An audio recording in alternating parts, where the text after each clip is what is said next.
Welcome to What is Going for new thought from the edge of Each week on Time's flagship radio show, veteran broadcaster, author, and media consultant Sandie Sedgbeer conducts thought-provoking interviews with inspirational authors, artists, musicians, scientists, speakers, and filmmakers who are working at the point where spirituality and science meet consciousness at the very edge of Here is your host, Sandie Sedgbeer. Hello. What if education wasn't just about knowledge, but about expanding consciousness? What if communication wasn't limited to Earth, but extended across the cosmos? And what if plants, animals, and crystals were key to our evolution?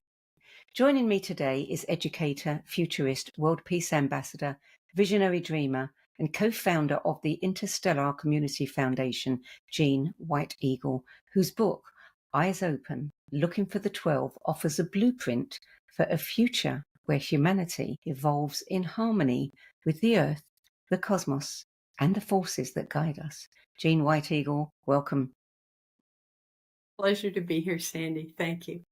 So, Eyes Open, Looking for the 12. There's an intriguing title that I'm sure has elicited many, many cries of pick me, pick me. So is that the kind of response you get to this book? Yes, it is. Yes, it is. So you've now got more than 12. Yes, we do. Yeah. So this all started with a recurring dream that you had, which is pivotal to this conversation, to the book, to everything that you're doing. But I just want to hold that bit about the dream for the moment and tell us what you were doing before you put your full attention on this. Before I put my full attention on this, I was still involved with efforts that had to do with creating a better world. In my piece, for instance, I had the privilege of becoming part of the Up With People organization, and we traveled the world. I was with one of the original cast, and the whole idea with it was that people can live together. They can honor each other's differences, and that makes us stronger rather than weaker. And so I was involved with them for quite a number of years. I married one of the extraordinary musical geniuses from the group, and with him had two amazing children, and spent the middle part of my life raising a family. But I also was in the corporate world for quite some time, and always focused on what can I do to help make things better. And it was when I was in the corporate world that I became part of the World Business Academy, whose focus was on this as well, just in a different way. But this is where I met my present husband and partner, and without whom any of what I have dreamed would be able to come about. Let's just say that it's been an adventure. I remember as a child, people would say, "What do you want to be when you grow up?" And I said, "An adventurer." An explorer. And it was, yeah, right. And yeah. Okay. So tell us about this recurring dream. What was it about and when did it start? It started when I was in my teen years, and I don't remember the exact year. I'm going to say around the age of 16. And it was a dream because I've always dreamed a lot. And this one just kept coming back. It would go away for a few weeks, then it would come back. And go away for a few weeks, then it would come back. And that went on into my visa. So for more than 2 decades, I'm getting a recurring dream, and I didn't know what it was. I'm standing, there were 2 scenes that were in it, always the same scenes. I was standing at the foot of what looked like a low mountain or a very high hill, and on the hill were these very futuristic buildings, and I could see the buildings clearly. And then suddenly I would be inside one of the buildings, and I would be in what we might describe as a hallway in a university or a school, because we were passing each other as though we're going to class or going to somewhere where we're going to learn. But what was different is I noticed that the people that I'm passing are not all human. They are different species. And it was like a scene out of Star Trek or perhaps Star Wars. And those were the two scenes. At the foot of the hill, seeing the buildings, and then the next being in the hallway and seeing all these other species. And it was a very natural interaction that was taking place in that second scene. And this went on for, as I say, around 2 decades or a little more. Then it went away, and I began to forget about it because I was raising a family and getting involved with doing what was necessary to raise the family to make a living. I had divorced at that time, and so it was not until 2009, and 2009, I'm in my 60s at the time. Is that right? Yeah. I just, for the record, just turned 81 this past December. So not getting older, I'm becoming newer. But when the dream reappeared, suddenly I'm given information. And I remember waking up one morning and I'm hearing, "You're to build a university." But I got it very clearly that this was not a university as most of us would think of university. In my lexicon, it was the only thing that meant there was some kind of sophisticated education that was going on here.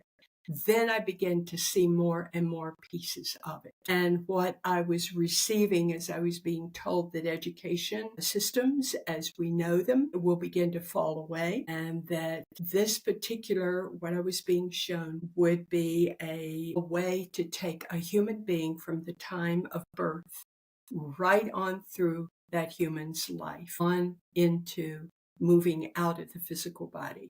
So it's from birth to birth. It's the way we like to describe it. And in that process, everything that this human comes in with, all of the gifts, all of the talents, all that are perhaps dormant at the time, that is what I was told that this particular facility was to do, was to help a human become everything he or she is meant to be, raising the consciousness as high as it could go. And that in the process, what would occur is that all of the dramas that humans have so wonderfully created over all the many eons would begin to fall away.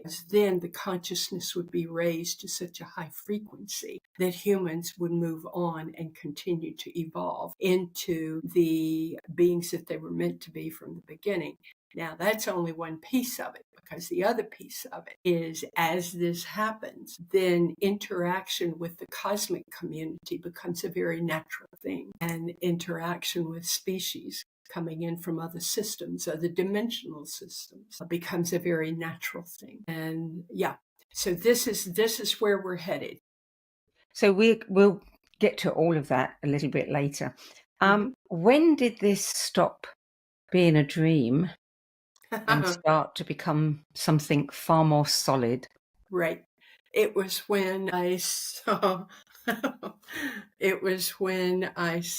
what I was to do. I was to bring the people together, to share with them what it was that I had seen, was to find the others on this planet that may have had a similar dream or something, which is why when I said looking for the 12 is the byline to the title on my book. There was a reading that was done on the dream some time ago by an extraordinary seer. And she said there are at least 12 others that have seen close to what you've seen. Well, I found more than 12. And we're beginning to see that perhaps that was a metaphor.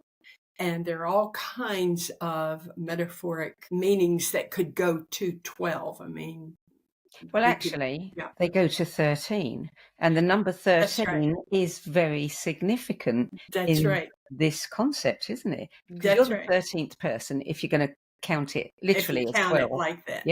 Yeah. So tell us about, there are so many themes in this story, in this creation. Tell us about the numerology and the symbolism.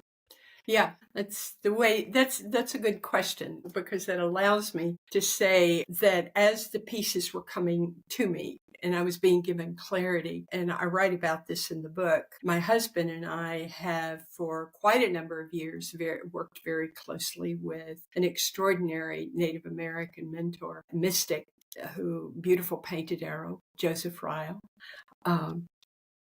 And in working with him, what we began to learn is the symbolism, the power of the symbolism, and the talking about the four directions, talking about the five directions: the east, the south, the west, the north, the up above and down below, which is the center. And if you look at that as a mandala, then you have got the four primary circles with the fifth one in the center. And so it's an interesting way that the universe found to help me see the clarity of what I was being shown, because I'm walking down a little country road in Germany one morning and I screamed out. I mean, in the country, and all that was around were the sheep and the cows, and I thought, they're not going to mind. So I just screamed it out. I said, show me more, give me clarity, show me more. And suddenly what appeared in front of me were these five gigantic circles, all in the east, the south, the west, the north, with the center. And there were the five circles. And I thought, oh my goodness, I have been working with this for many years. Now I see what they're showing me. And that's when I began to see that in the dream, the recurring dream, I had been seeing circular buildings in the recurring dream. But remember, when this started, it was back in my teen years, and we didn't meet Joseph until I was in my 50s. So this had been gestating, all this had been gestating inside me for all these decades. And when I saw these circles, I immediately went back to where I was staying and drew them out. And I began to see what they had been showing me. And with each, for anyone that works with the directions, there is a very specific energy that is involved with each of the directions. And what I was being shown was in this facility that would be built, whatever goes on in the east would be focused toward more mental.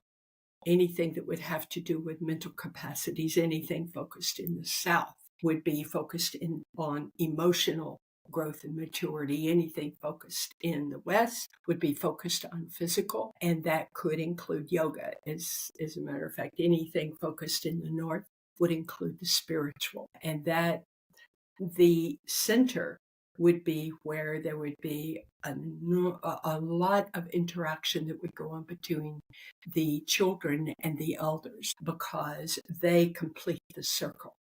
And this is about the up above and down below.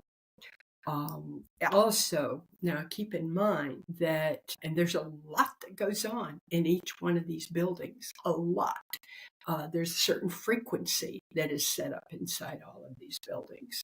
But what I was shown is that if it is done like I was shown, it will create a specific frequency that forms a signal, a beacon.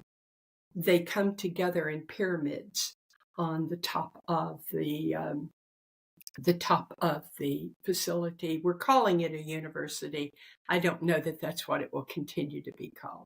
We've had somebody said, what you're building is Starfleet Academy, if anybody knows anything for Star Trek. But what we discovered and what I was shown is that the center of each of the buildings comes together in the center and forms a pyramid. And there's actually more than one pyramid, but they all come together in the center, and they send a beacon into deep space. And that's one of those. It's a little bit like, I guess, at an airport when a plane's trying to find where to go and where to come in to the It's a signal. To the signal to bring in and let those know where we are. And these particular facilities I was shown were going to go up all over the world. And these species from other systems would come in, and inside the facility, I was actually shown how certain species would be welcomed. There would be those that would have to adapt to our gravity, those that would have to adapt to our climate. And I was given detail on all of this. And I put it in the book. And forgive me, it must be like drinking from a fire hose to hear even this bit that I'm giving to you, because there is an enormous amount of detail that is with it, but it did come. But here's the wonderful thing, is there are these extraordinary souls on the planet now that know that somehow they are part of manifesting this, because it has to do with helping humanity evolve to its next natural stage.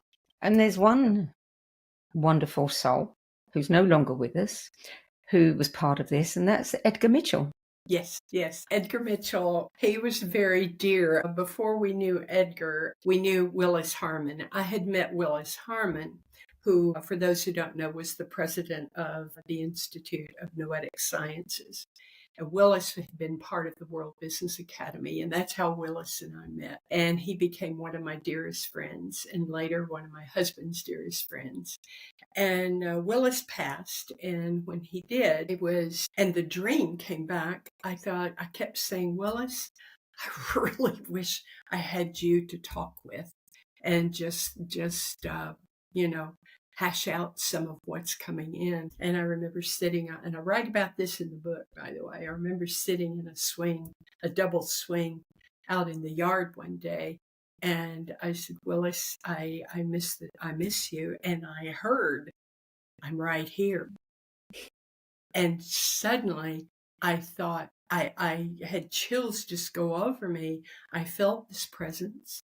And I started talking with Willis the way we used to have these wonderful conversations. And what happened over a period of days is it wasn't my asking Willis anything. It was Willis asking me. He was getting me to, he was teaching me how to articulate what it was that I had seen. And on one of these mornings, I heard then that now it's time for you to get in touch with Edgar Mitchell. And I didn't know Edgar. And I had a friend locate an email address that I was able to send a message to. And I sent him, actually, I think it was a letter. And I sent him a letter. And I told him that I was good friends of one of his best friends, because he's the one that founded the Institute of Noetic Sciences, and he's who brought Edgar in. And Edgar's immediate response to me was, let's give this a go. And so we began speaking, and I shared with him and kind of fumbled through, still learning how to articulate about the vision. And it was during one of those conversations that I said, Edgar, I'm going to write a book. And in the book, I'm going to put as much detail as I have at the moment.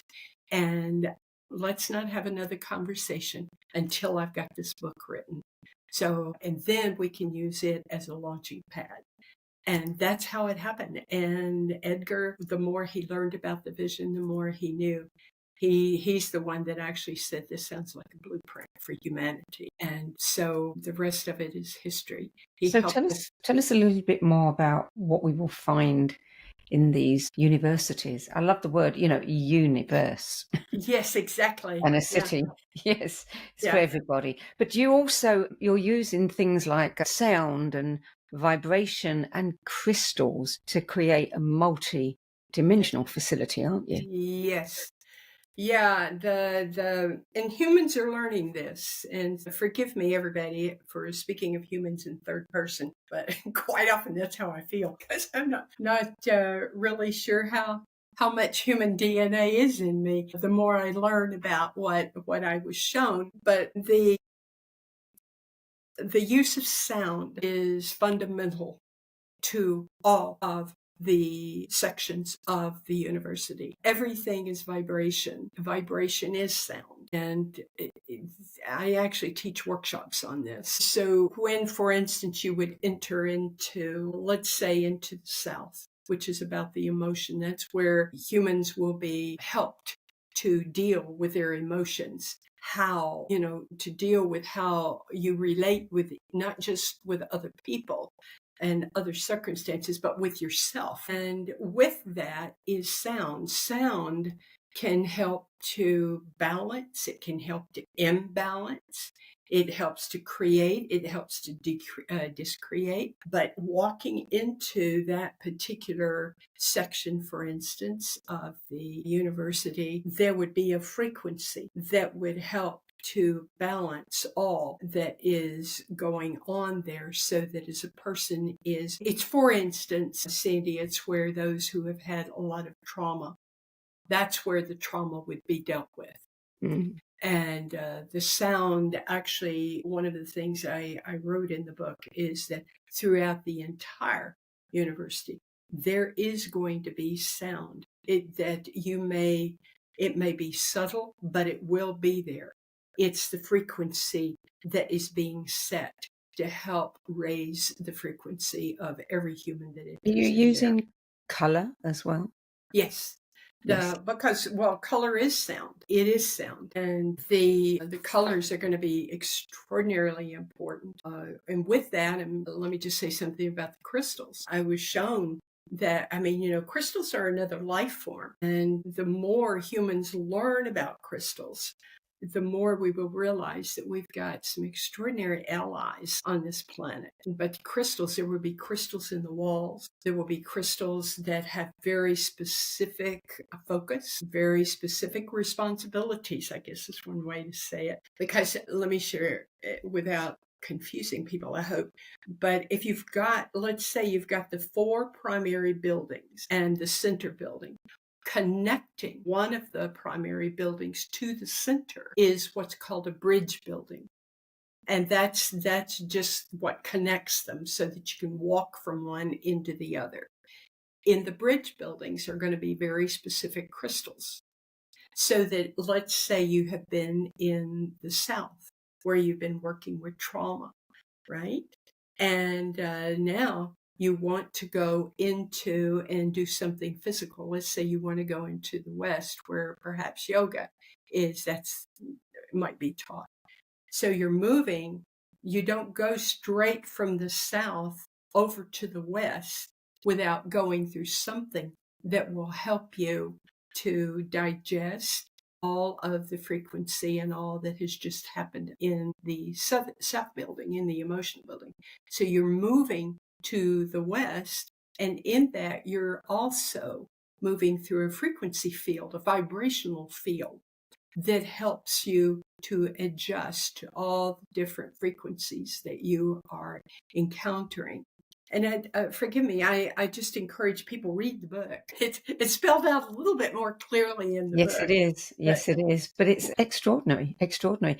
I mean, when we think back to I'll call them mythologies because nobody knows for certain, but about Atlantis and Lemuria, they had, chambers that they used the sound, they used the color, they used the crystals, healing chambers. Yeah. So it's almost like you're rebuilding. Yeah, well, it's one of the reasons that didn't work. And Plato, I mentioned Plato in this. I think he was on target with some of what he surmised when he wrote about this. And Who wrote about it?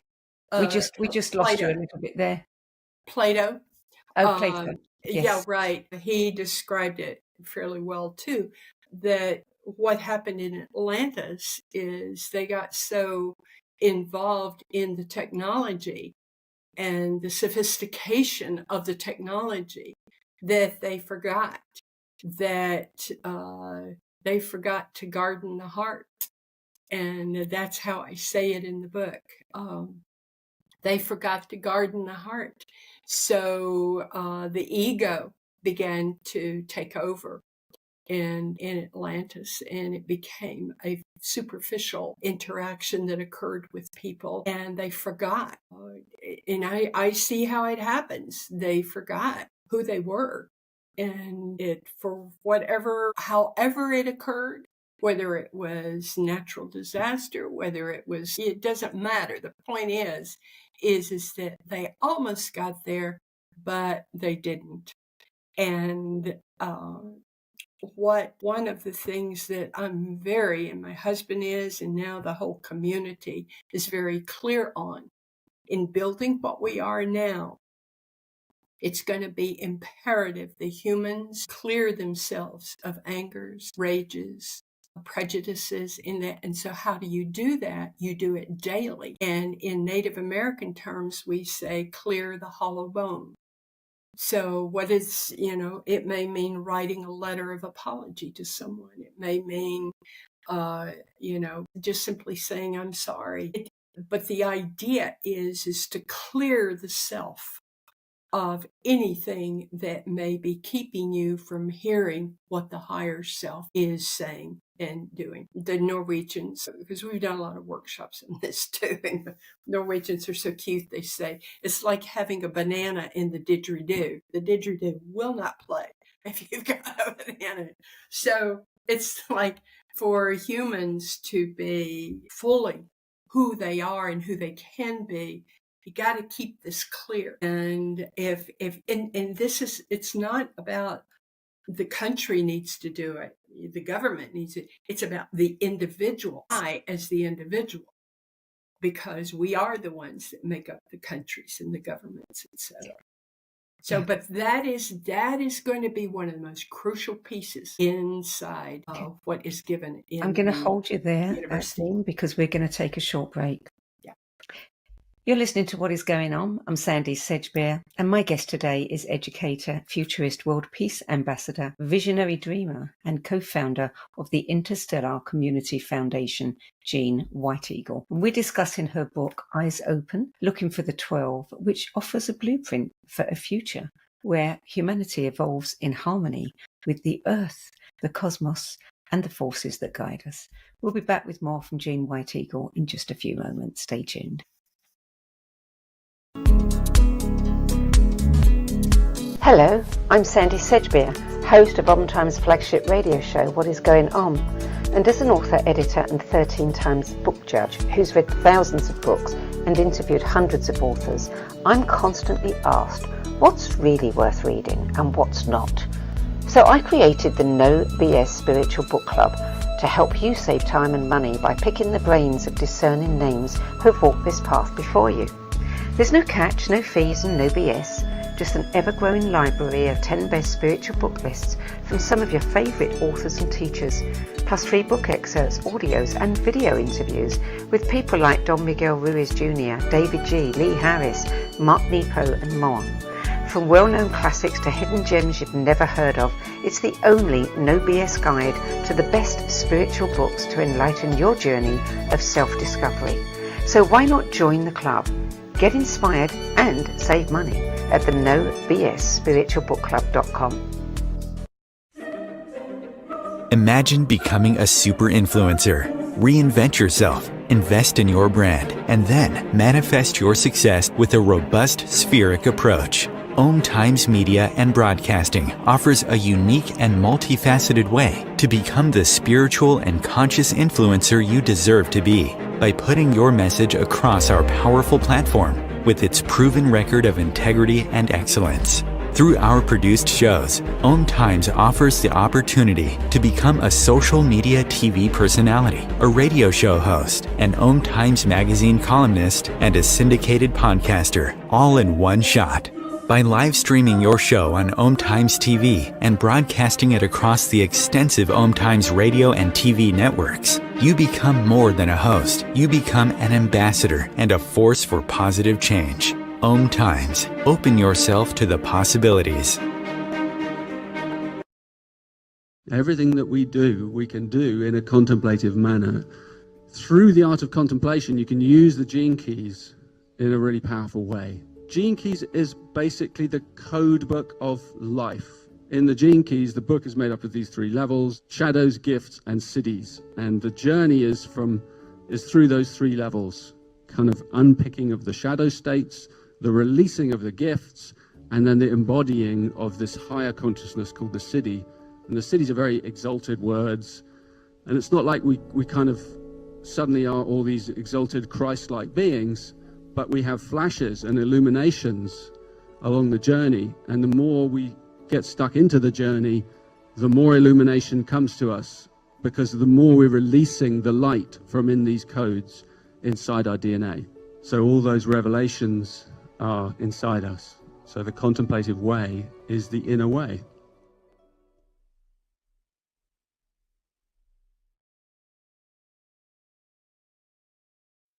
There are 16 million children struggling with hunger in America. That's 1 in 5 daughters, sons, neighbors, and classmates who don't know where their next meal is coming from. Yet billions of pounds of good food go to waste every year. It's time we do something about it. Feeding America is a nationwide network of food banks that helps provide meals to millions of kids and families in need. Visit feedingamerica.org to help them feed even more. Together, we can solve hunger. Together, we're feeding America. Welcome back. Jeanne White Eagle. Crystals. You talk about the crystals as creating space-time portals. How do crystals do that? You'll have to ask them. I don't know. Did they tell you this? We trust them to tell the truth. What I do know is, and I want to get to know her better, but Dahani Wahoo of the Wahoo clan of the Cherokee, I had the privilege of meeting her many years ago, and I need to get back in touch with her because I believe she has, and her people, have some of the wisdom that can help us as we move forward on this. But one of the things that I learned from Dahani is, and let me just say that she shared that the Wahoo clan were here to watch over and protect the crystals on this planet. She said, you can be holding the smallest crystal like this, and it will have the energy, the power of an atom bomb. And most people don't know what they're doing when they are working with crystals in this way. So I myself, I work with them intuitively, but I am certainly not a master in working with these dear life forms. And I call them life forms because they have a different base, but they are alive. And for anybody that is around crystals, you know that there is a certain frequency that they will emit. They're communicating when this occurs. And so, yeah. So I can't speak as an expert on this, but we will bring those in who do know. And Dahani is one of these that I hope we can bring in. So you also talk about universe cities surrounding. There's going to be these small communities. What are they designed to do? Well, I'm laughing because I remember how that name even came up. We were doing a gathering in Germany one year, and it was during one of the meal times, and there was a group of women, of maybe about 5 or 6 women, that were sitting together way down at the end of the long table that we were eating at, and they all just started laughing. And so I asked them, I said, what are you guys laughing about? And they said, we know the name that you're to call this, Universe Cities. And the name stuck because I thought, of course. And what has happened over time is I realized, with the university, again, whatever we end up calling it, around it is going to be the supporting communities. And this will happen around the world. So I began to see universities. Okay. And that began so that's how that came into play.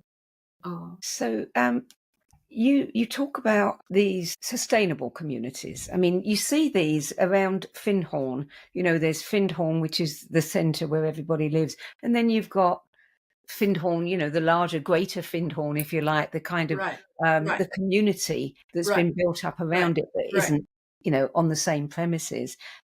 So is that exactly what you see happening? Well, it's It'll probably be something similar to that, because what I was given was the actual facility of the Interstellar University. In the book, by the way, it's called, for those who don't know, I call it University and Interstellar Communication Centers and UICCs. We changed the name of it because one of our very dear friends kept spitting every time she said, University and Interstellar Communication Center. So we changed it, made it simpler. But yeah,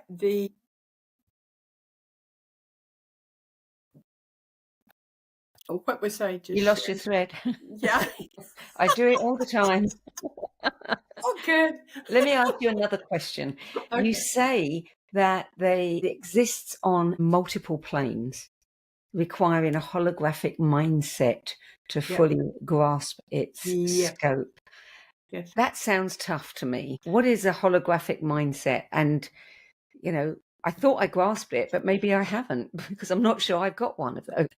Well, another way to say it, it's actually how I perceive reality most of the time, which can pose questions at times, but we ask people just be willing to expand a little bit and see spherically, and that it's like all time, future, present, and past.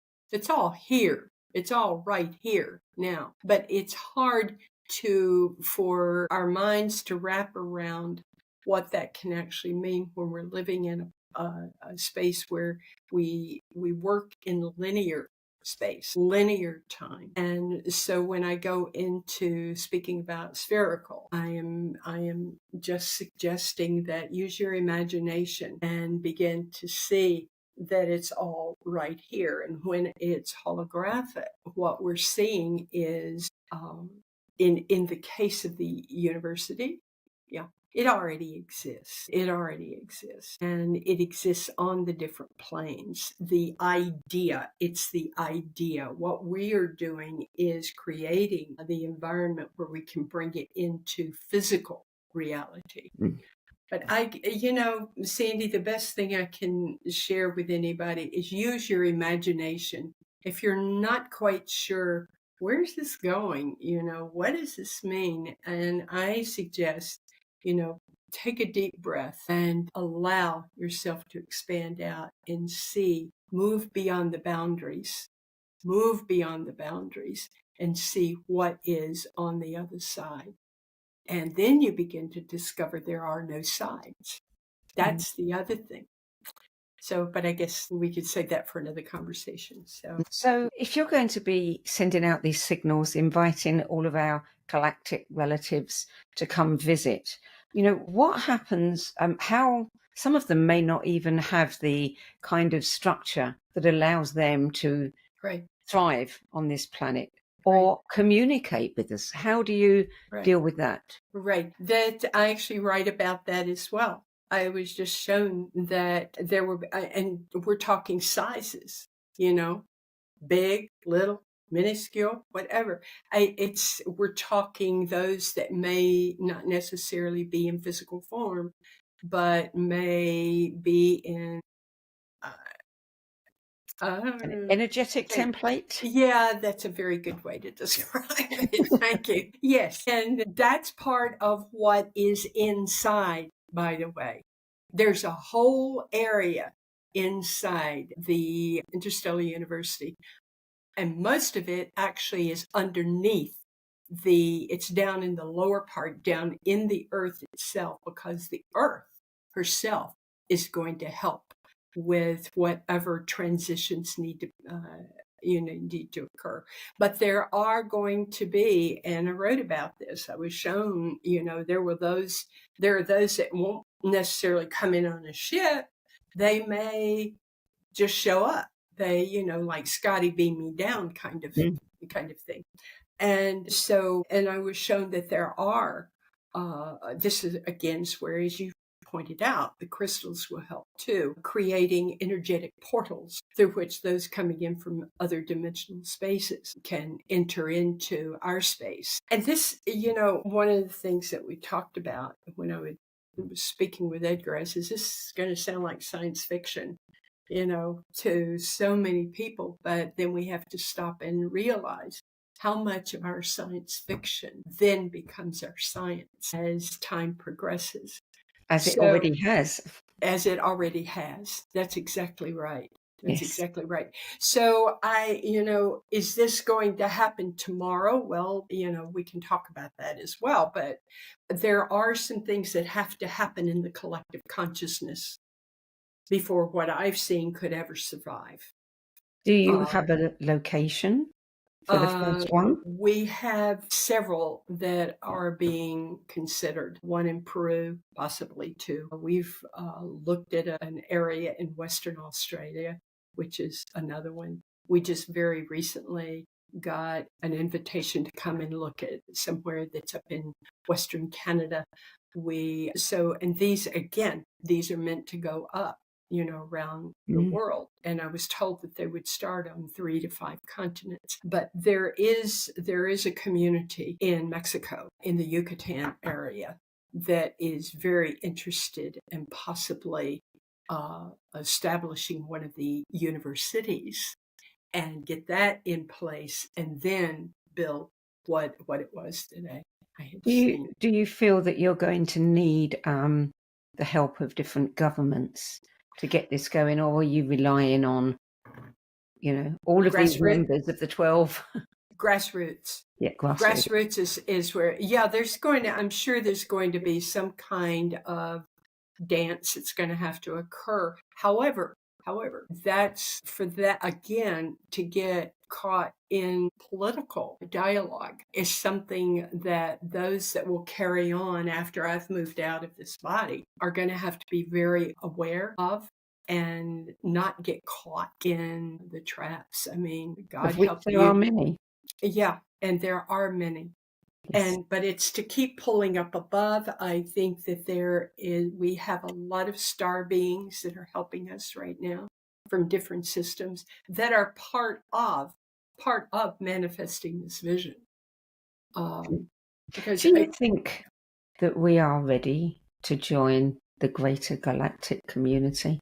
Do you think humanity is ready for it? I think many are, and I think it's already happening. And it's not something that can be stopped. It's happening. And I think what we're seeing is a lot of the drama that's being played out now. A lot of the drama that's being played out now is a result of fear that is moving into the consciousness of those who are afraid to change. And so, there are all kinds of scenarios that are attempting to play themselves out. But I think ultimately, Sandie, it's inevitable. It is moving into a higher frequency, a higher vibration, and we are getting a lot of help from many different beings, from many different systems. Yeah. You say that the children are going to play a pivotal role, and they're going to help guide the adults towards a more intuitive and connected future. Yeah. I think it's important to recognize that the children coming in, it's not just this particular generation, it's one that came in just before, even that of my own children were coming in already awake and very aware. And if you watch the children now, ask their help. Ask their ideas. I mentioned in one of the earlier interviews with you around books. I bring up John Hunter's book on world peace and other fourth grade achievements. And what he had done is he pitched out the world problems to his fourth graders, and they created a game where they came up with solutions that not even those in the Pentagon and everywhere else could come up with.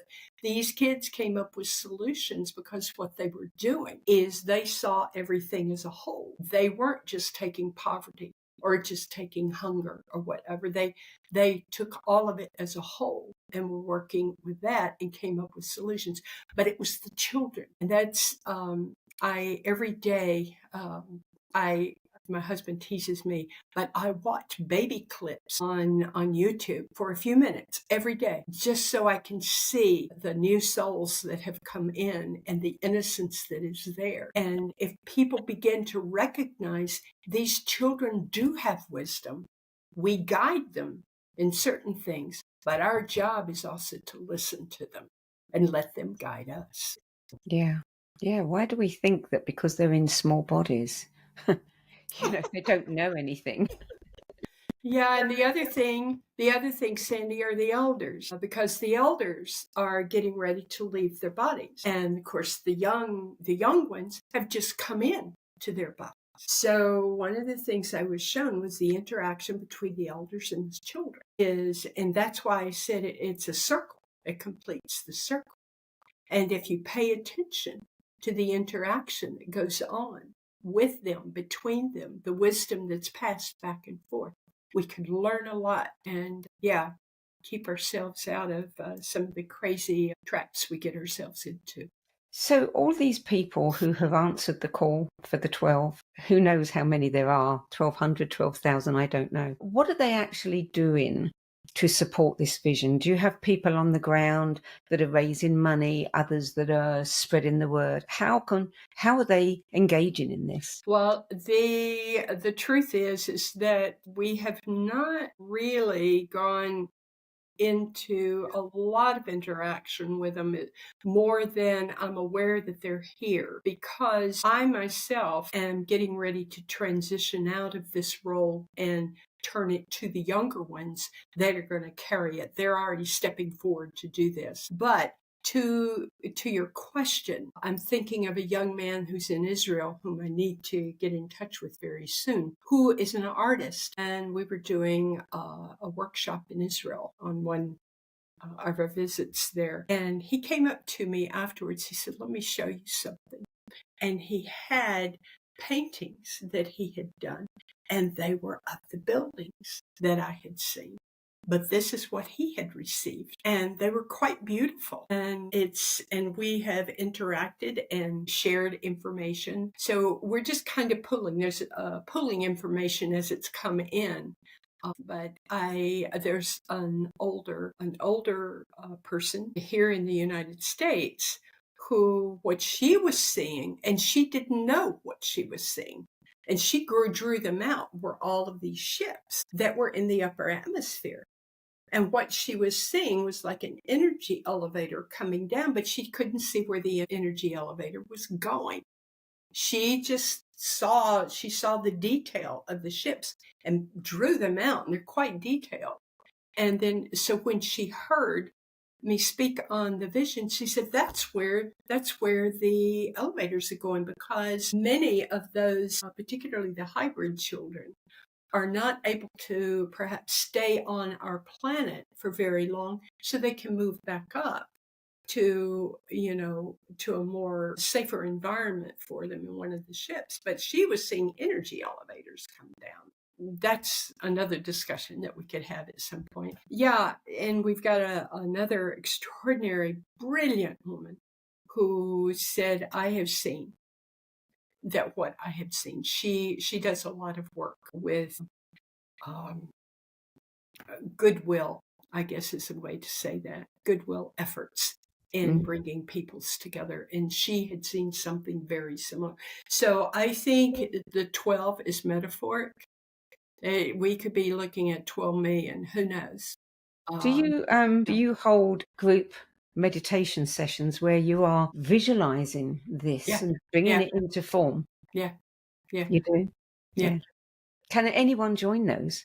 Yeah, we're going, when I said just a few minutes ago that we're going through a transition right now, John and I are going to be turning over the actual operation and bringing into the physical realm this vision, because it's not going to be long before we're going to get on the ship ourselves. And I want to know that we will have put into place all that we can to make sure it moves on in a really good way. Yeah. So that's where that is at the moment. So I guess the best thing I can say is stay tuned. Anybody that would like to be on our mailing list, we are happy to have you on our mailing list. And we do a newsletter, and we can keep you up to date that way. And you may see how you can play, what part you might want to play. Soon, we're going to be looking for those that want to physically move into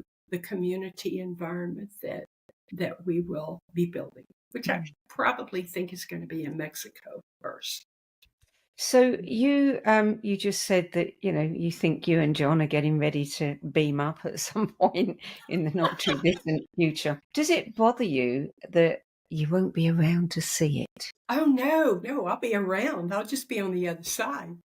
That's all. Yeah, I have to tell you, I may have shared this with you before. For any of you that may be listening or watching this, I suggest that you form a council, and the council be made up of those that you have deep respect for in their knowledge, in their wisdom, in their character. And create a council. None of those on my council are walking around in the physical body.